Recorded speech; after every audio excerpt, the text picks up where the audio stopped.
গৌরী সীতানাথ প্রেমানন্দে একবারে হরি হরি বল। নিতাই গৌরী সীতানাথ প্রেমানন্দে একবারে হরি হরি বল। নিতাই গৌরী সীতানাথ প্রেমানন্দে একবারে হরি হরি বল। সমবেত ভক্তবৃন্দের চরণে আমার কোটি কোটি দণ্ডবৎ প্রণাম। আজ একটি পরম শুভা তিথি, ভগবানের অবতার ভগবান বুদ্ধদেবের আবির্ভাব তিথি। শুধু আবির্ভাব নয়, এই দিনটিতে তিনি আবির্ভূত হয়েছিলেন এবং বোধি লাভ করেছিলেন। আবার এই দিনটিতে তিনি মহানির্বাণ লাভ করেছিলেন। তাই এই তিথিটির নাম হল বুদ্ধ পূর্ণিমা, বৈশাখ মাসের পূর্ণিমা বুদ্ধ পূর্ণিমা। বুদ্ধকে ভগবানের অবতার করে স্বীকৃতি দেওয়া হয়। শ্রীমদ্ ভাগবতে দেখবেন ভগবান বুদ্ধকে ভগবান শ্রীহরির একটি অবতার বলা হয়েছে। জয়দেব তার দশাবতার স্তোত্রে ঠিক কল্কি অবতারের পূর্বে বুদ্ধ অবতারের বর্ণনা করেছে। নিন্দসী যজ্ঞবিধে রহ শ্রুতি জাত, নিন্দসী যজ্ঞবিধে রহ শ্রুতি জাত, সদয় হৃদয় দর্শিত পশুঘাত, কেশব ধৃত বুদ্ধ শরীর জয় জগদীশ্বর। হে জগদীশ্বর হরি, তোমার এই বুদ্ধ রূপকে আমি বন্দনা জানাই, তোমার জয় হরি। নিন্দসী যজ্ঞ বিধে, বেদের দুটো কাণ্ড, একটি কর্মকাণ্ড একটি জ্ঞান কাণ্ড। কর্মকাণ্ডের কোনো কোনো যজ্ঞ ক্ষেত্রে পশু বলির বিধান রয়েছে। দেখবেন যখন মহাপ্রভুর সঙ্গে কাজী বিচার হয়েছে না, তখন বলিদানকে সমর্থন করে কাজী বলেছে, বললেন হতো ঋষিরা বলিদান করতেন কি তাকে আবার প্রাণ ফিরে দিতে পারে। সেই জন্য কলিকালে বলিদানটা নিষিদ্ধ হয়েছে। আজকের দিনে কোনো যাজ্ঞিক ব্রাহ্মণের ক্ষমতা নাই পশুকে হত্যা করে তার প্রাণ ফিরিয়ে দেওয়ার। সেদিকে মহাপ্রভু বলেছেন অশ্বমেধম গবালম্বম সন্ন্যাসম পলপৈতৃকম দেবরেণ সুতৎপত্তি কলৌ পঞ্চ বিপর্যয়। এমনি কলিকাল চলবে না। অশ্বমেধ যজ্ঞ, গোমের যজ্ঞ, সন্ন্যাস, মাংস দিয়ে বৃদ্ধি সাধ্য এবং দেবরের দ্বারা বংশ রক্ষা করবার জন্য সন্তান উৎপাদন, এই পাঁচটি কলৌ পঞ্চ বিপর্যয়। আমরা দেখি দু একটি যজ্ঞ, বেদের কর্মকাণ্ডের দু একটি যজ্ঞে দু একটি পশু বলি বিধান রয়েছে কর্মকাণ্ড। এটা দেখেই বুদ্ধদেব খুব অন্তরে আঘাত পেয়েছে। অন্তরে যে বেদের কর্মকাণ্ডে যদি হিংসার কথা থাকে তাহলে সেই বেদ জ্ঞানকে স্বীকার করতেন, কিন্তু বেদের জ্ঞানকাণ্ডকে তিনি স্বীকার করেছেন। নিন্দসী যজ্ঞের বিধিকে নিন্দা করেছেন। অনেকে মনে করেন বুদ্ধদেব সম্পূর্ণভাবে বেদ বিরোধী ছিলেন, কিন্তু তা নয়। সম্পূর্ণ বেদ বিরোধী ছিলেন না, বেদের জ্ঞানকাণ্ডকে তিনি বিরোধিতা করেন না। কিন্তু বেদের কর্মকাণ্ডে যেখানে পশু বলির কথা আছে সেটাকে নিন্দা করছে। নিন্দসী যজ্ঞ বিধি অহহ শ্রুতিজাত, শ্রুতিজাত শ্রুতি যেখানে যেখানে বেদ মন্ত্রী হিংসার কথা বলেছেন। সদয় হৃদয় দর্শিত পশু, হৃদয়টা দুঃখে করুণায় ভরে গেছে যে একটা পশু তাকে হত্যা করে এর কোন মঙ্গল লাভ হয়, কোন কল্যাণ লাভ হয়, পশু ভাব। তাই তিনি বলছেন বেদের এই যদি কর্মকাণ্ড হয় আমি সেই বেদকে স্বীকার করি না। এই জন্য অনেকে মনে করেন যে বুদ্ধের সম্পূর্ণভাবে বেদ বিরোধী ছিলেন। বুদ্ধের সম্পূর্ণ বেদ বিরোধী ছিলেন না, বেদের যে কর্মকাণ্ডে যেখানে পশু বলির কথা আছে তিনি সমর্থন করেন নাই। অহিংসা পরম ধর্ম সারা বিশ্বে প্রচার করেছিলেন। শুধু তাই নয়, এককালে বিশ্বের প্রায় 3 ভাগের 2 ভাগ বৌদ্ধ ধর্ম প্রচারিত হয়েছিল। এখনো দেখবেন বহু জায়গায় এই বৌদ্ধ ধর্মের প্রভাব রয়েছে, বহু জায়গায় অনেক যুগ ধরে এসেছে। যদিও পরবর্তীকালে আচার্য শঙ্কর উঠে আবার হিন্দু ধর্মের ধ্বজা পতাকা তুলেছিলেন, ফলে বৌদ্ধ ধর্ম আবার ম্রিয়মান হয়ে গেছে। যাই হোক, ভগবান বুদ্ধকে আমরা অবতার রূপে স্বীকার করি। ভগবান বুদ্ধ কপিলাবস্তু নগরী জন্মগ্রহণ করেছেন। পিতার নাম ছিল শুদ্ধোদন, মায়ের নাম ছিল গৌতমী। বাল্যকাল হতে সংসার বিরাগী মোহ, রাজার ছেলে এত ঐশ্বর্যে ভোগে বিলাসে থাকেন বটে, কিন্তু মানুষের দুঃখ কষ্ট যন্ত্রণা তার হৃদয়কে পীড়িত করে। শান্তি পান না, এত ভোগ বিলাসের মধ্যে রয়েছে, তথাপি মনে শান্তি পাচ্ছেন না। ঘুরে ঘুরে যখন বেড়ান, দেখেন কত লোকের কত দুঃখ কত কষ্ট। একদিন ভ্রমণে বার হয়েছেন, দেখলেন একটা জরাগ্রস্ত বৃদ্ধ। তাকে দিয়ে বললেন, জরাগ্রস্ত বৃদ্ধ এরকম কেমন হলো কেন? তা বললেন, জরা বয়স হলে, বয়স বৃদ্ধিপ্রাপ্ত হলে মানুষ জরাগ্রস্ত হয়। ভাবলেন, এই জরাগ্রস্ত লোকটা কি কষ্ট পাচ্ছে। তাহলে প্রতিটি মানুষের জীবনের পরিণাম হলো জরা। দ্বিতীয় দিন দেখলেন একটা লোক ব্যাধিগ্রস্ত, একবারে খুব খুব করে কাশছে, কোনো মতে চলতে পারছে না, বৃক্ষতলে বসে আছে। বলে, তোমার কি হয়েছে? বলে, আমি রোগগ্রস্ত। তাহলে ব্যাধির হাত তো কারণ মানুষের মুক্তি নাই। আবার একদিন দেখলেন যে একটা খাটিয়ায় করে বড় হরি হরি বলবে একটা চলে যাচ্ছে। তখন কি হয়েছে? বললো, ওটা মারা গিয়েছে। তখন ভাবলেন, এই তো ওটা সংসার নয়, এই জরা ব্যাধি আর এই দেখে মনটি এমন হয়ে গেল, আর সংসারে থাকতে চলো না। কি করে জরা মরণ ব্যাধি থেকে জীবকে মুক্তি দান করব, এই বলে তিনি তপস্যায় বসে গেলেন নৈরঞ্জনা নদীর তীরে বোধি বৃক্ষ। যে মানুষের জরা ব্যাধি এবং মৃত্যু দূর করতেই হবে, এটাই হবে আমার দশা। কতখানি করুণার্থে হৃদয় মানুষের দুঃখে কার আমার করে প্রাণকে ধরে। তাই বলে আমি কি করে জরা মরণ ব্যাধি থেকে মৃত্যু থেকে কামকে জীবকে রক্ষা করব? বললেন, আমি তপস্যা করো, কঠোর তপস্যা। বৃক্ষতলে বসে বললেন, ইহৈব শুষ্যতি শরীরম, আমার দেহ শুকিয়ে যাক, আমি জল মধ্যে স্পর্শ করব না। বুদ্ধদেবের ধ্যান ভঙ্গ করবার জন্য কত চেষ্টা হয়েছে, কিন্তু বুদ্ধদেব অটল, কোনো মতে। তারপর তিনি বোধি লাভ করলেন যে কিভাবে জরা মৃত্যু ব্যাধি থেকে চিরকালের যে মুক্তি পাওয়া যায়। তখন তিনি অষ্টাঙ্গ মার্গ উপদেশ দান করলেন। সেই অষ্টাঙ্গ মার্গ অনুসরণ করলে পারে কি হয়? মহানির্বাণ, মুক্তি লাভ হয়।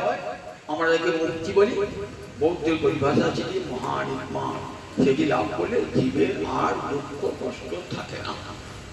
সেই বুদ্ধদেবের আজ আবির্ভাব তিথি, আজ তার বোধি লাভের দিন এবং আজ তার মহানির্বাণের দিন বলে আজকে এই দিনটিতে সর্বত্র বুদ্ধ পূর্ণিমা রূপে পালিত হয়ে থাকে। সেই বুদ্ধদেবের চরণে প্রণাম জানিয়ে আজ কিঞ্চিত হরিকথা আপনাদের শোনাই। মহারাজ পরীক্ষিত তখন ভারতবর্ষের রাজা। মহারাজ যুধিষ্ঠির চলে গেছেন, নাতি পরীক্ষিতকে সিংহাসনে বসিয়ে দিয়েছে। নাতি সিংহাসনে বসিয়ে যুধিষ্ঠির স্বর্গগমন করেছেন। মহারাজ পরীক্ষিত ভারতবর্ষের শাসনভার গ্রহণ করেছেন। শুনতে পেলেন যে কলির প্রবেশ ঘটেছে। কলি এতদিন প্রবেশ করতে পারে নাই। কেন পারে নাই? মহারাজ যুধিষ্ঠির রাজা ছিলেন, কৃষ্ণ প্রকট ছিলেন। কৃষ্ণ যেই অপ্রকট হয়ে গেল, মহারাজ যুধিষ্ঠির যখন স্বর্গগমন করলেন, তখনই কলি ভাবেন, এই তো আমার প্রবেশ করার সময়। কলি তখন নেমে এলেন, ছদ্মবেশে নেমে এসেছেন। মহারাজ পরীক্ষিত তার কানে শুনেছেন, কিন্তু কলিকে এখনো পর্যন্ত কলির সাক্ষাৎকার হয় না। মহারাজ পরীক্ষিত মৃগয়া করতে বার হয়েছে। করতে করতে কোথায় গেলেন? সরস্বতী নদী, উত্তর বাহিনী সরস্বতী নদী। সেই সরস্বতী নদী ব্রহ্ম নদী, ঠিক গঙ্গার সমান তার মূল্য। নর্মদা সিন্ধু কাবেরী বলে না, গঙ্গে চ যমুনা চৈব গোদাবরী সরস্বতী নর্মদে সিন্ধু কাবেরী জলে অস্মিন সন্নিধিঃ। যদি পল্লীগ্রামে গঙ্গা জল পাওয়া যায় তো তখন কি কোথায় এই কূপ জলেতে আচমন করতে হয়, কিন্তু একটা মন্ত্র আছে, কূপ জলটাও গঙ্গা জল বা সরস্বতী জলে পরিণত হবে। তখন কি বলতে হয়? গঙ্গে চ যমুনা চৈব গোদাবরী সরস্বতী নর্মদে সিন্ধু কাবেরী জলে অস্মিন, এই জলের সন্নিধি। তোমরা সব এই জলে এসো, সব নদীর জল এখানে এসো। জলটা পবিত্র হয়ে গেল, তাই আচমন করি আমরা।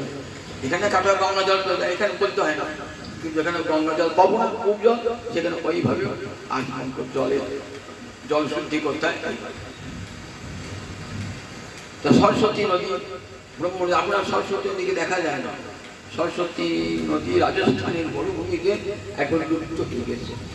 গঙ্গা যমুনা সরস্বতী পৃথিবী, এই সরস্বতী নদীর তীরে গিয়েছেন, গিয়ে দেখছে একটা গাভী কেমন অবস্থা রয়েছে, খুব রুগ্ন দেহা, চোখ দিয়ে অশ্রু ঝরছে, বিবস্ত্রা কৃতবস্ত্রা, কিছু খাবার ইচ্ছা করছে, মাঝে মাঝে মলমূত্র পরিত্যাগ করছে, শরীরটা যেন কাঁপছে। একটু এগিয়ে গেলেন, দেখলেন পাশেই একটা বৃষ ষাঁড় দাঁড়িয়ে আছে, তার তিনটে পা নাই, একটা পায়ে দাঁড়িয়ে আছে।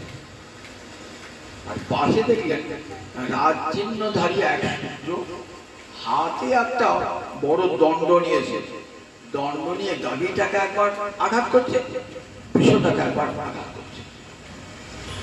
বৃষটাও ভয়ে কাঁপছে, গাভীটাও ভয়ে কাঁপছে, ভয়ে মলমূত্র পরিত্যাগ করছে। দূর থেকে দৃশ্য দেখে রথ থেকে রথ থেকে নেমে কি করলেন? ধনুতে বাণ যোজনা করেছে। কষ্টম তুমি কে গো? মচ্ছরের লোকে বলাধনসী অবলান বলি, কে তুমি? আমি মহারাজ পরীক্ষিত বেঁচে থাকতে তুমি তোমার দর্প অহংকার শক্তি দেখাচ্ছ। কষ্ট তুমি কে? জানো এই জগতে, এই ভারতবর্ষে যারা তারা আমারই শরণাগত। তুমি এমন কি বলবান হয়েছে, অবলার উপর অত্যাচার করছো? কে তুমি বলো? একবারে জলদগম্ভীর কণ্ঠে একবারে তীর্থ যোজনা করে গিয়েছে। সঙ্গে সঙ্গে দূরে দাঁড়িয়েছেন ওই রাজচিহ্নধারী সূর্য, ভয়ে দাঁড়িয়েছেন। গাভীটি পিঠে হাত তুলবেছেন, মা তুমি কে গো মা? তুমি কাঁদছো কেন? আমি বুঝতে পেরেছি মা, তুমি পৃথিবীতে ধরিত্রী, তুমি কৃষ্ণ দিও হে কাঁদছো না? কৃষ্ণ তোমার স্বামী, যতদিন কৃষ্ণ ছিলেন তার চরণটা অবক্ষে ধারণ করে তুমি কত আনন্দ পেয়েছো না?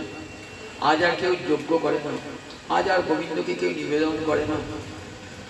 গোবিন্দের নিবেদনে আগে নিজেরা যথেচ্ছ ভোজন করে। যাগযজ্ঞ লুপ্ত হয়ে গেছে, ধর্মকর্ম লুপ্ত হয়ে গেছে, ব্রাহ্মণরা আজ বেদমন্ত্র উচ্চারণ করে না।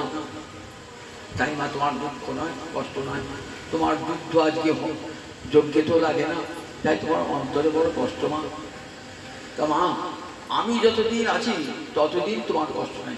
মা রদির অম্বভূষণ, মা রদি, তুমি কেঁদো না মা। এইবার ষাটটির কাছে বিষয়টির কাছে বলছেন, কে তুমি? কো অবিশ্চর তব পাদাং স্ত্রী, তোমার তিনটে চরণ কে হত্যা করলো? কে ছেদন করলো তিনটে চরণ? এক চরণে দাঁড়িয়ে আছো, তুমি কে? কেন কে তোমাকে তিনটে চরণ ছেদন করেছে বলো? তখন বলছেন, মহারাজ কে আমার চরণ ছেদন করেছে তার নাম আমি বলবো না। শাস্ত্রে কি বলে জানো? যে পাতকী তার নামটা পর্যন্ত উচ্চারণ করতে না, নামটা উচ্চারণ করলে সেই পাতকীর পাপটা তাকে স্পর্শ করে, যে নাম উচ্চারণ করে।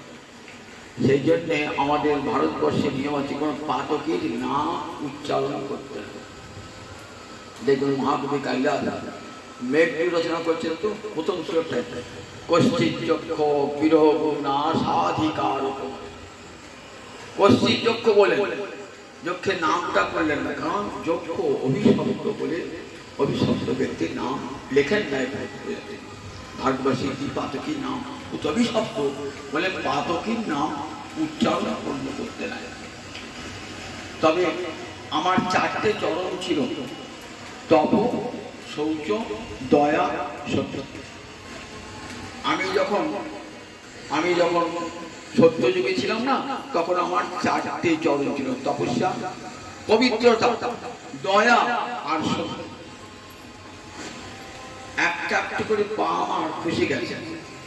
যখন ত্রেতা যুগ এলো আমার একটা পা চলে গেল, 3টে পা হলো।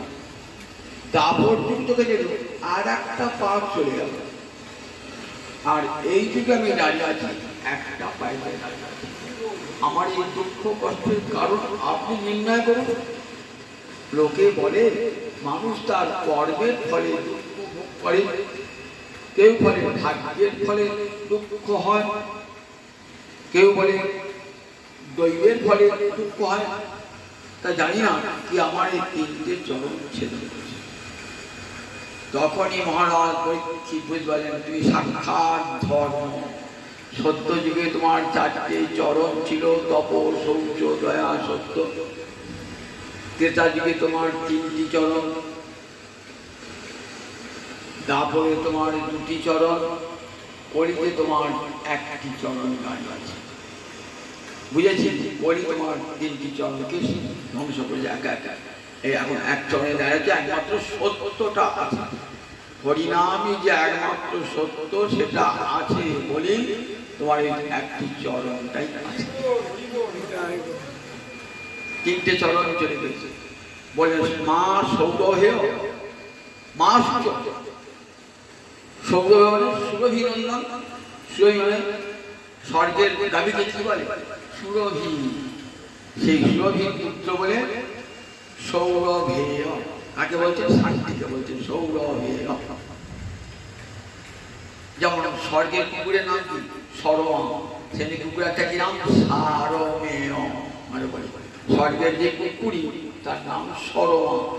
সেই জায়গাকার কুকুরকে আমরা কি বলি? সারমেয়। তেমনি স্বর্গে যে গাভী মাতা আছে, গোমাতা আছেন না, তার নাম সুরভি। কৃষ্ণের বড় আদরে সেই সুরভি, সেই সুরভির সন্তানটাই সৌরভেয়। সৌরভেয় মা সূচক। তুমি শোক করো না, আমি তোমার 3টি চরণ যোগ করে দিয়েছি। আমি যতদিন আছি তপ, শৌচ, দয়া, সত্য সব 4টে চরণে থাকবে। 3টে চরণ যোজনা করলেন, গোমাতাকে আশ্বস্ত করলেন। এইবার সেই রাজচিত্রধারী সূর্যের কাছে গিয়েছে, কষ্ট তুমি কে গো? আমি থাকতে, আমি প্রকট বেঁচে থাকতে আমি তো মনে নাই। কৃষ্ণ চলে গেছেন, যুধিষ্ঠির গেছেন, আমি তাদের প্রতিনিধি এখনো আছি। আমার শক্তিকে তুমি অস্বীকার করতে পারো না।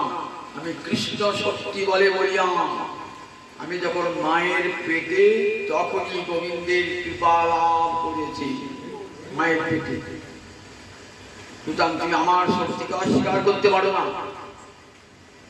মায়ের পেটে যখন তখন কৃপা পেয়েছে, তখন অশ্বত্থামার ব্রহ্মাস্ত্র ছুটে আসছে। মা আগে ছুটে পড়েছেন, উত্তরা ছুটে গিয়েছেন গোবিন্দের চরণে, আমার সন্তানকে রক্ষা করো। মা আমি গর্ভপাত্রতা, আমি তো অভাগিনী বিধবা, আমি বাঁচতে চাই না, কিন্তু আমার সন্তানকে রক্ষা করো।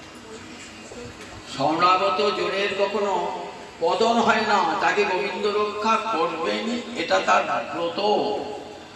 গোবিন্দ নিজেই বলেছেন, স্বপ্নি দেব প্রপন্ন তবাস্মিতি চ যা চতে অভয়ং সর্বদা তস্মৈ দদাম্যে তদ্ভুতং মম। যদি কেউ একবার বলে হে গোবিন্দ আমি তোমার হলাম, তাহলে আমি কি করি? তাকে সমস্ত বিপদ থেকে আমি রক্ষা করি। এটা আমার মন্ত্র। কবিরাজ গোস্বামী পাদ পায়ের ছন্দে অনুবাদ করেন, কৃষ্ণ তোমার হই যদি বলে একবার, ভববন্ধ হইতে কৃষ্ণ তারে করেন পার। সংসার সাগর তাকে পার করে দেন। তাই গোবিন্দ কি বললেন? উত্তরা পরমা ভক্তিমতী, কৃষ্ণ ছাড়া কিছুই জানেন না, বাড়বে নদী মহারাজ পরীক্ষিতকে রক্ষা করেছেন। সেই মহারাজ পরীক্ষিত কৃষ্ণ শক্তিতে শক্তিধর। বলে কষ্ট, তোমার এত বড় শক্তি কি করে হলো? আমি কৃষ্ণ ভক্ত হয়েছি, জানো না কৃষ্ণ ভক্তের কি শক্তি জানো না? দুর্বাসার মতো ঋষিও যেখানে পরাজয় স্বীকার করে কৃষ্ণ ভক্তের কাছে, ভক্তি কি শক্তি তুমি জানো না? তুমি যত বড় পরিরাজ হও না কেন, ভক্তের শক্তির কাছে তুমি সেখানে তোমার যাওয়ার অধিকার পর্যন্ত নাই করিয়া। যেখানে কৃষ্ণ নাম কৃষ্ণ ভক্তি, সেখানে কলির ক্ষমতা নাই, সেখানে যায়। বললেন আমি তোমাকে হত্যা করব, জানো আমি তো রাজা। রাজার কি ধর্ম হলো? দুর্বলকে সবলের হাত থেকে রক্ষা করা, অত্যাচারীর হাত থেকে অত্যাচারিতকে রক্ষা করা রাজার ধর্ম। এস রাজ্য পরম ধর্ম, আর্তারাম আর্তি নিগ্রহ। আর্তজনের আর্তি দূর করা রাজার পরম ধর্ম।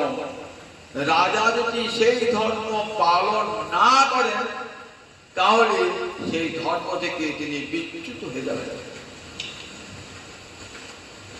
রামচন্দ্র যখন রাজা, তখন আমি ব্রাহ্মণ তার মৃত সন্তানকে নিয়ে এসে রামচন্দ্রের চরণে ফেলেছে। বলছেন তুমি তো রাজা, তোমার রাজ্যে অকাল মৃত্যু কি করে হলো?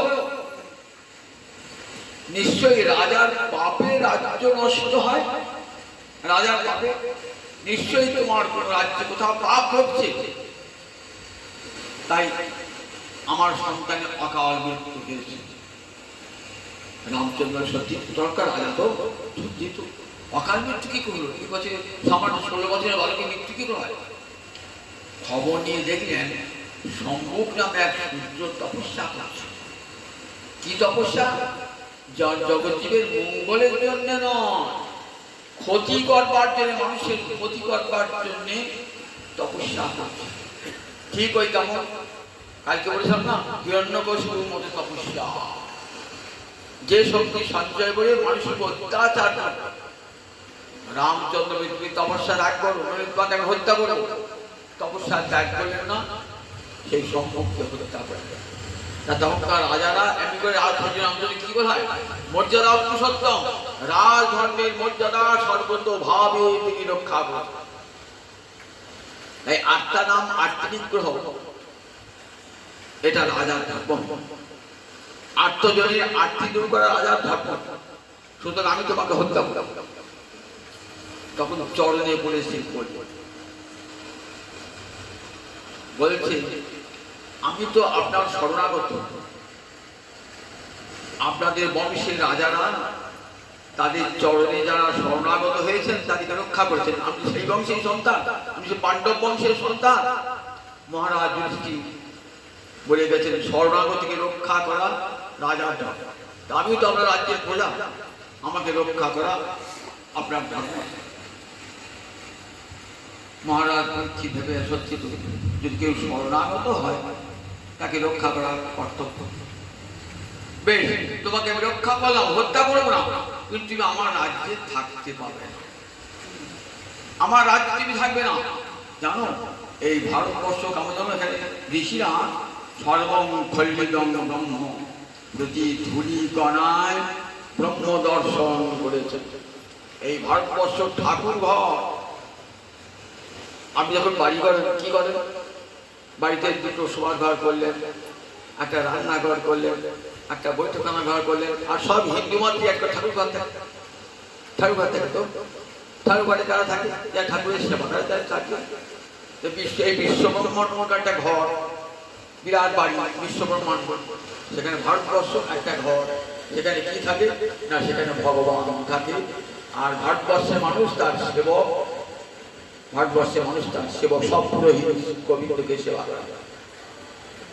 এখানে যজ্ঞের হোমাগ্নি জলে যারা সব পবিত্র করে দেয়, এখানে শঙ্করধ্বনি হয়, সমস্ত অমঙ্গল দূর হয়ে যায়, বেদের ওঙ্কার মন্ত্র উচ্চারিত হয়, যতদূর পর্যন্ত ওঙ্কার মন্ত্র যায় সব অমঙ্গল দূর হয়ে যায়, যতদূর শঙ্খের ধ্বনি যায় ততদূর সব অমঙ্গল দূর হয়ে যায়, যতক্ষণ যজ্ঞের বেদ মন্ত্র করায় যতদূর শব্দ যায় সব অমঙ্গল দূর হয়ে যায়, যজ্ঞের অগ্নি যতদূর ওঠে ততদূর সব অমঙ্গল দূর হয়ে যায়।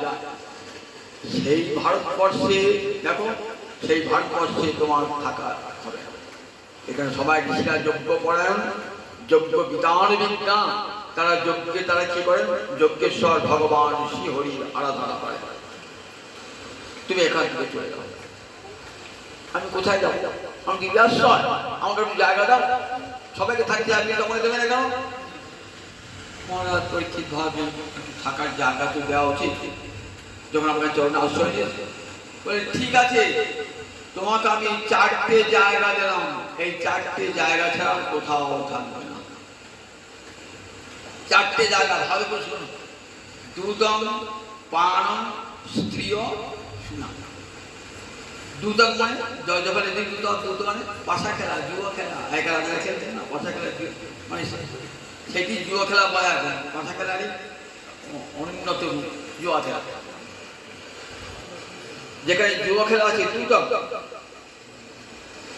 দুদক পানম, মদ্যপান যেখানে আছে সেখানে কলি থাকবে, যেখানে জুয়া খেলা সেখানে থাকবে, যেখানে মদ্যপান সেখানে তুমি থাকবে, অবৈধ নারী সঙ্গ যেখানে আছে সেখানে তুমি থাকবে, আর যেখানে পশু হত্যা শোনা সেখানে থাকবে। এই 4টে স্থান, 4টে স্থান তো দিলেন বটে, কিন্তু জগতের মানুষ তো এগুলি সব এড়িয়ে যাবে, বলে বাবা কলি আছে যাবো না, কাছে জুয়ো খেলবে না, অবৈধ নারী সঙ্গ করবে না, মদ্যপান করবে না, মদ্যপান করবে না, পশু হত্যা করবে না, ছেলেকে থাকবে কোথায়? আমার থাকবার জায়গা দিলেন বটে, তুই থাকবার জায়গাটা কোথাও জুয়ো খেলাও হবে না, মদ্যপানও হবে না, থাকবো কোথায়? জুয়ো খেলাও হলে তবে সেটা থাকবো, জুয়ো খেলা তো হবে না, থাকবো, মদ্যপানও হবে না, অবৈধ নারী সঙ্গ থাকবে না, পশু হত্যা থাকবে, থাকবো কোথায়? মহারাজ পরীক্ষিত বিচার করে থাকবার জায়গা দিলাম বটে, কিন্তু ওই জায়গাটা কেউ থাকবে না। তাহলে শোনো, তোমাকে দিলাম জাত রূপম অজাত, সোনা দিলাম মানে ঐশ্বর্য দিলাম, বিষয় যেখানে সেখানে যেখানে বিষয় ধন সম্পদ সেইখানে তুমি থাকবে। এই করি খুব আনন্দ, যে বিষয় ভোগ না করে তো কেউ থাকতে পারবে না। এই বিষয়ে থাকলে কি হবে? এই জুয়া খেলা হবে, মদ্যপানও হবে, অসৎ নারী সঙ্গ হবে, পশু হত্যাও হবে। একবার ভালো করে মিলিয়ে নেন, কথাগুলি ব্যাসদেবের লেখা সুখের বচন কতখানি সত্য করে দেবে। যেখানে দেখবেন ধন ঐশ্বর্য প্রভু, সেখানেই দেখবেন এই 4টে দোষ সেখানে পড়ছে। 4টে দোষ, দুদম পানম স্ত্রীয় শোনা, 4টি যাত্রা ধর্ম। জাত মানে সোনা, সোনা হলো ঐশ্বর্যের প্রতীক, সোনা যার ঘরে প্রচুর পরিমাণ আছে ঐশ্বর্যের প্রতীক। যেখানে ঐশ্বর্য প্রচুর বিষয়, অর্থাৎ আমার প্রয়োজনের অতিরিক্ত ঐশ্বর্য, আমার প্রয়োজন নাই, আমার খাওয়া পড়া বাকিও যে ঐশ্বর্য থাকে, সেই ঐশ্বর্য আমার বিপদ দেখে আসে। ঐশ্বর্য দুটো কাজ করে, হয় আপনাকে স্বর্গে পাঠাবে আর নয় আমাকে নরকে পাঠাবে। বঙ্কিমচন্দ্রের দেবী চৌধুরী নয়কে পড়েছেন তো, সেখানে প্রফুল্ল 10 ভরা মোহর পেয়েছে, আর ভবানী ঠাকুর সঙ্গে সাক্ষাৎ হয়েছে।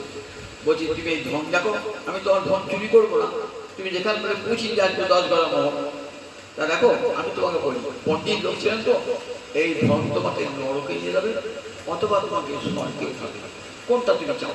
বলে ধন আমি চাই না, আমি তো গরিবের মেয়ে, আমি ধন ঐশ্বর্য চাই না, যেমন ছিলাম তেমন থাক।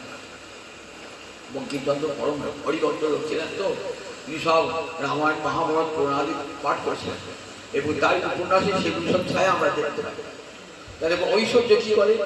ঐশ্বর্য মানুষকে নরকে দিতে পারে, আবার ঐশ্বর্য স্বর্গে। আমরা দেখি অনেক রাজা মহারাজা তারা ঐশ্বর্য কি করেছে। দেখুন ত্রিপুরা রাজা এত ঐশ্বর্য, তো সেই ঐশ্বর্য বিষ্ণু বৈষ্ণব সেবায় লাগিয়েছেন। কত মঠ মন্দির নির্মাণ করেছেন, কত সাধু বৈষ্ণবের সমাদর করেছেন, কত গ্রন্থ প্রণয়নে সাহায্য করেছেন। কাশীবাজার মহারাজ মনুচন্দ্র নন্দী নাম শুনেছেন তো? কাশীবাজার মহারাজ, তাই এত ধন ঐশ্বর্য। শ্রীকণ্ঠের ঠাকুরের শিষ্য ছিলেন, শ্রীকণ্ঠের নরহরি সরকারের বড় শিষ্য। তার সমস্ত ধন ঐশ্বর্য, স্কুল কলেজ হাসপাতাল লোকের দান, এই দাতব্য চিকিৎসালয়, এগুলি সব করেছেন। মানে কেমন ঘরে সদ্ব্যয় করেছেন। বহু গ্রন্থ দেখবেন, রাধারমন যন্ত্র সভা হয়েছে, বহু ভাগবত, 10টা টিকা ভাগবত কাশীবাজার মহারাজা করেছেন। কত কম দামে হিসাবে বিক্রি করতে, যাতে লোকের প্রচার হয়। তাই ধন নিয়ে আমি একদিন স্বর্গে যেতে পারে, আবার ধন নিয়ে আমি নিজে ভোগ করবো, জুয়ো খেলবো, জুয়ো খেলে টাকা নষ্ট করবো, অবৈধ নারী সঙ্গ করবো, মদ্যপান করবো, তাহলে নরকে যাবার প্রশস্ত। তাহলে যদি ঐশ্বর্য কৃষ্ণ সেবায় ভগবত সেবায় না লাগে, তাহলে সে ঐশ্বর্য ধ্বংসের কারণ হয়ে যায়। দানের দ্বারা কি হয়? দানের দ্বারা ধন শুদ্ধ হয়ে যায়। আপনার ঘরে যদি 50টা টাকা থাকে, 10টা টাকা দিলে বাকি 40টা টাকা শুদ্ধ হয়ে গেল। সবটাই তো কালো টাকা, সবটাই তো কালো টাকা সরকার কেড়ে নিচ্ছে। কালো টাকা বলি কেন নিচ্ছেন? কালো টাকা মানে পাপের টাকা, তাই কেড়ে নিচ্ছে। একজন রাজা দেখবেন ভাগবতের দুটো গীতা আছে, এত ধন ঐশ্বর্য, কিন্তু এত কৃপণ, একটি পয়সা খরচ করে না, মাটির তলায় সব পুড়ে দিয়েছে। নিজের স্ত্রীকে খেতে দিতেন না, নিজের পুত্র খেতে দিতেন না। শেষকালে কি হলো দেখলেন, আগুনে পুড়ে গেল, ডাকাতেরা কিছু নিয়ে পালালো, রাজা রাজকর হিসেবে নিয়ে পালালো। শেষকালে আর কিছুই নাই, ভিক্ষার গেলে এই ঐশ্বর্যই আমার কাল হলো, এই বলে হাতে ভিক্ষার বাটি নিয়ে চললেন। ভিক্ষুকিতা ভিক্ষার বাটি না, ঐশ্বর্য এখন আমি পরিপূর্ণ সুখী, ঐশ্বর্য ত্যাগ করি, পরিপূর্ণ সুখী। রাজর্ষি ভরত কত ধন ঐশ্বর্যের মালিক ছিলেন, কত ধন, কিন্তু দেখুন সমস্ত ধন ঐশ্বর্য, যে ধন ঐশ্বর্য ভগবত সেবায় লাগে না, ভক্ত সেবায় লাগে না, মানুষের কল্যাণে লাগে না, সে ধন কখনো আপনার মঙ্গল আনতে পারে না। সেখানে লক্ষ্মী থাকে না, কখনো কখনো লক্ষ্মী থাকে না। আমরা তো ভাবেন স্বামী লক্ষ্মী আছে বোধহয়, লক্ষ্মী এত ধন ঐশ্বর্য, বলি সে লক্ষ্মী থাকবে না। রাখো কত জমিদার মহারাজার কেমন পতন হয়েছে দেখেছো? আগে তো অনেক ভারত ইংরেজ আমলে কত জমিদার ছিল, দেখবেন একজন জমিদার বাড়ির ছেলেরা ভিক্ষা করছে, তাদের জমিদার বাড়িতে সাপের বাস, ভূতের বাস হয়েছে, এখানে সেখানে ঘুরে বেড়ায়। অলক্ষ্মী সেখানে পরিপূর্ণভাবে বাস করছে, কারণ তার মানুষের অত্যাচার করেছিল, অত্যাচার করে অর্থ সঞ্চয় করেছিল, জমি কেড়ে কুড়ে নিয়েছিল। রবিদাসে পড়েছেন তো, বুঝে চুকবেন এই জমি রইব কিনে। এমনি করে মানুষের জোর করে জমি নিত, যে তোর বাগানখানা দিলে, তোর জমিটা দিলে পারে, তোর বাড়ি একমাত্র বাড়িটি সম্পদ দিলে আমার বাগানটা দৈর্ঘ্য বেশি সমান হবে। সে দেবে কেন? তার সাত মানুষের বিদেশে বাস করছে বলে তোর দেনা করে গেছে 5 টাকা করে, ঠাকুর দাদা দেনা করেছিল, সেটা 5,000 পরিণত হয়েছে। তুই তো শোধ করতে পারবি না, লিখে আমাকে দিলাম দেয়। মূর্খ শুল্ক লোক কিছুই জানতো না, রাজা লোক দিয়ে জোর পুরোকে। দেখুন সে ধন স্থায়ী হয়েছে, সে ধন স্থায়ী হয় না। রবীন্দ্রনাথ বলে গেল সে ধন স্থায়ী হয় না। মানুষের অন্তরে দুঃখ দিয়ে কষ্ট দিয়ে আমি প্রচুর ধনের পাহাড় গড়ে তুললাম, সেই জন্য আমার পাপেরও পাহাড়, পাপেরও পাহাড় তৈরি হয়ে গেল। এটা আমরা একবারও চিন্তা করি। তাই মহারাজ পরীক্ষিত বলে, দেখো বিষয় সেবা না করতে কেউ থাকতে পারবে না জগতে। মাস থেকে মানুষকে কিছু বিষয় তো দরকার। একবার যদি বিষয় শূন্য হয়, কি করে গোবিন্দ সেবা হবে, কি করে কুটুম্ব ভরণ হবে? তাই বিষয় সেবা করে কেমন করে না, প্রসাদ করে খেলে সেটি আর পাপ স্পর্শ করে। গোবিন্দের উদ্দেশ্যে নিবেদন করো, গোবিন্দ ভক্তের উদ্দেশ্যে নিবেদন করো, প্রসাদ করো, এইবার দেখবে সেই ধন কি হবে, তোমার পুণ্য নিয়ে আসবে। সেই ধন তোমাকে স্বর্গে নিয়ে যাবে, স্বর্গে নিয়ে যাবে। তাই সবাইকে নিষেধ করলেন যে বিষয় সেবা কেমন করে করবে। তেন তত্তেন ভুঞ্জিতা মাগৃত পশ্য সিদ্ধন ঈশাবাস্যমিদং সর্বং যৎকিঞ্চ জগৎ ত্যাগ জগৎ। উপনিষদে ঈশোপনিষদের প্রথমেই বলছেন ঋষি ঈশাবাস্যমিদং, কখন নিজের ধর বলে ভেবো না, সব গোবিন্দ দিয়েছেন। আমার বাড়ি, আমরা বলি আমার বাড়ি, তোমার বাড়ি তুমি স্বর্গ থেকে নিয়ে এসো তো বাড়িটা, গোবিন্দের বাড়ি। সেই গোবিন্দের বাড়িতে বাস করছো, ভাড়া দাও না, বাস করছো কিন্তু গোবিন্দকে ভাড়া দি না। দেখি তো উপরন্তু অস্বীকার করি, ভগবান যার বাড়ির মালিক যে তার তো ভাড়াটা দিই না, আবার তাকে অস্বীকার করি, তার মালিকানাকে অস্বীকার করি। কত বড় অকৃতজ্ঞ আমরা। বলেন ঈশাবাস, এই জগৎটাই তো ঈশ্বর আবাস গৃহ, আমাকে থাকতেছেন গোবিন্দ। ঈশাবাস্য নিদং সব যৎকিঞ্চ জগৎ, জগতে যা কিছু দেখছো তেন তত্তেন ভুজিতা, প্রসাদ করে ভোগ করো। তত্ত্ব মানে গোবিন্দকে দাও, আগে ভগবানকে দাও, নিবেদন করো, ভগবত ভক্তিকে দাও, তারপরে ভোগ করো। মা বিদ অপশিশির পরের ধরে রোগ করো না। বলে যতদিন থাকে বেঁচে থাকবে ঠিক এমনি করে সৎকর্ম করে বেঁচে থাকবে, ঠিক যে পরিমাণে শতবর্ষ পরিমাণ করবে। তাই মহারাজ পরীক্ষিত ঘোষণা করে না বলি যে দেখো তোমরা বিষয় ভোগ করবে, কামকে বিষয় ভোগ করবে না গোবিন্দকে সেই বিষয়ে নিবেদন। গোবিন্দ এই বিষয় সব তোমার। একটা গল্প বলি। এক রাজবাড়িতে এক রাজা গিয়েছে। যে রাজবাড়ি গেছে রাজা পরম ভক্ত, যে দেখছে বিশাল বাগান বাড়ি। বলে এই বাগানটা কার? বলেন গোবিন্দের। বিশাল সরোবর, এই সরোবরটা কার? গোবিন্দের। অট্টালিকা দেখাচ্ছে, অট্টালিকা কার? অট্টালিকা। আসুন আমার মন্দিরটা দেখায়, এই সোনার মন্দিরটা কার? বলে গোবিন্দের। আচ্ছা ভিতরে যে রত্নময় বিগ্রহ রয়েছে ওই বিগ্রহটি কার? ওই দুটি আমার, ও দুটি আমার। ওই যে রত্নের বিগ্রহ ও দুটি আমার, আর সব গোবিন্দের। কৃষ্ণকে শুধু আমার বলে ভাবো, আর জগৎ সংসার সব গোবিন্দের। এই ভগবান জগৎ সংসার সব গোবিন্দের, গোবিন্দ একমাত্র আমার। এই ভাবনা অন্তরে বারবার পরীক্ষিতায় যাবে শিক্ষা দেয়। দেখো বিষয় ভোগ করবে, জানবে গোবিন্দ বিষয় দিয়েছেন কি জন্যে। গোবিন্দ বিষয় দিয়েছেন কি জন্যে না তার সেবার জন্যে, তার ভক্তদের সেবার জন্য। আমার মহাপ্রভু জগৎকে দেখুন, সেই যে ভাগবত যে কলিকে হত্যা করলেন না, কিন্তু কলিকে হত্যা করলেন কেন?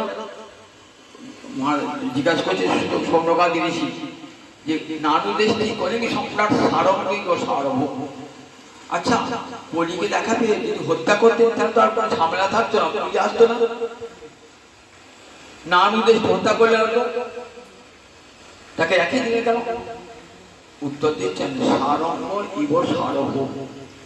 সারঙ্গ মানে ভ্রমণ, সে ফুলে বসে, মধুটি খেয়ে নেয়, কিন্তু ফুলটিকে বিনাশ সে করে না, কারণ জানে আবার ফুলেতে মধু। তাই মহারাজ পরীক্ষিত কি করলেন? কলিকে বিনাশ করলেন না। কেন? কলি পুষ্পে আছে হরিনাম, মহামধু আছে। হরে কৃষ্ণ কৃষ্ণ কৃষ্ণ হরে হরে, হরে রাম রাম রাম হরে হরে।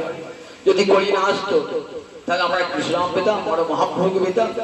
কলি আছে বলি আমার মহাপ্রভুকে পেয়েছি। কৃপা করে আমার কৃষ্ণচন্দ্রী আবার গৌরাঙ্গ হরি হয়ে এসেছেন, জগৎ জীবের দ্বারে দাঁড়িয়েছেন। হরে কৃষ্ণ পরম দেবধন। হরে কৃষ্ণ কৃষ্ণ কৃষ্ণ হরে হরে, হরে রাম রাম রাম হরে হরে। শুধু নাম নয়, নামের মধ্যে দিলেন প্রেম ধন। যে প্রেম ধন তিনি নিজাস্বাদন করেন। কার প্রেম ধন?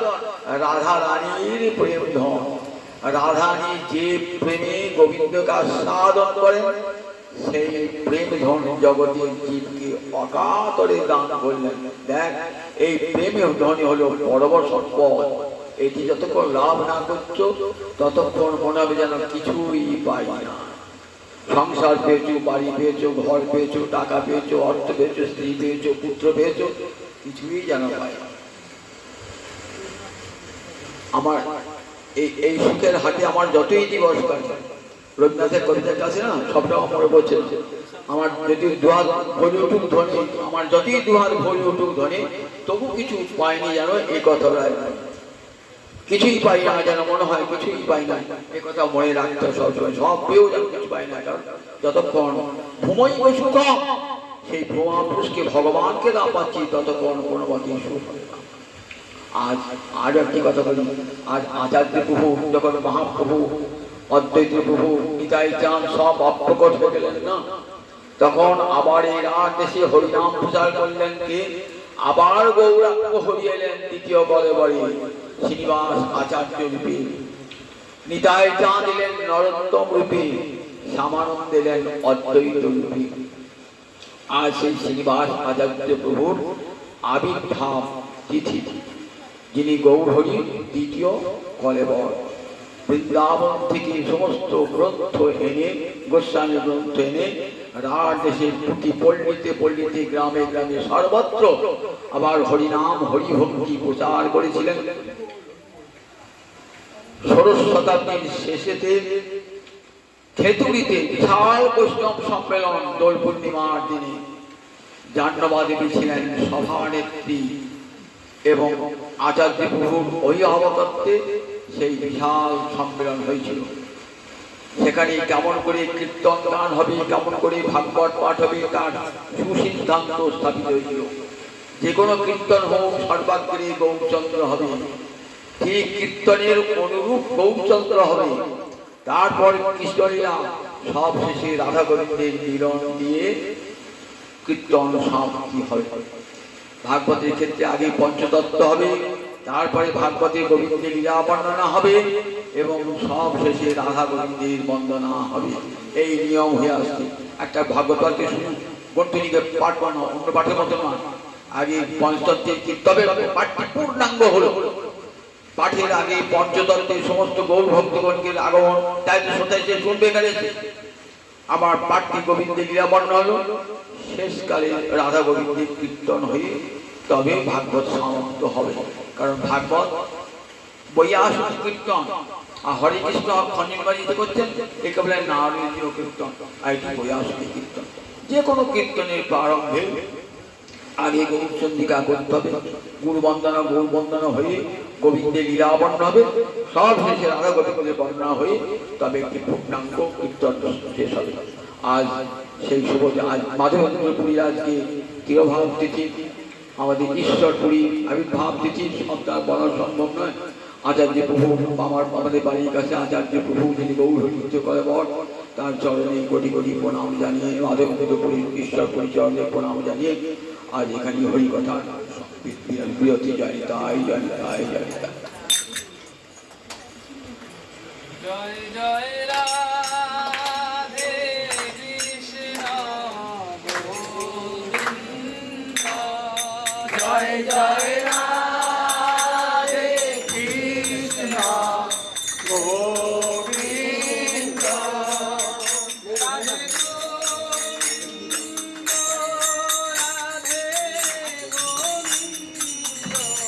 রাধে গোবিন্দ, রাধে গোবিন্দ, রাধে গোবিন্দ, জয় জয় রাধে কৃষ্ণ গোবিন্দ, জয় জয় রাধে কৃষ্ণ গোবিন্দ, জয় জয় শ্যাম সুন্দর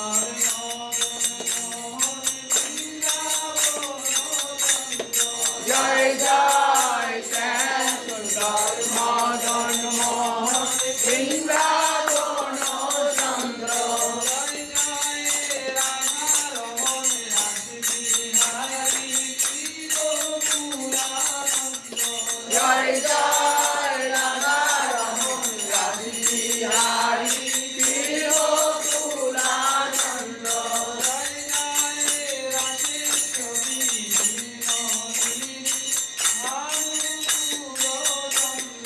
জয় জয় রাধেশ্বরী বিনোদিনী ভানুকুল চন্দ্র, জয় জয়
জয়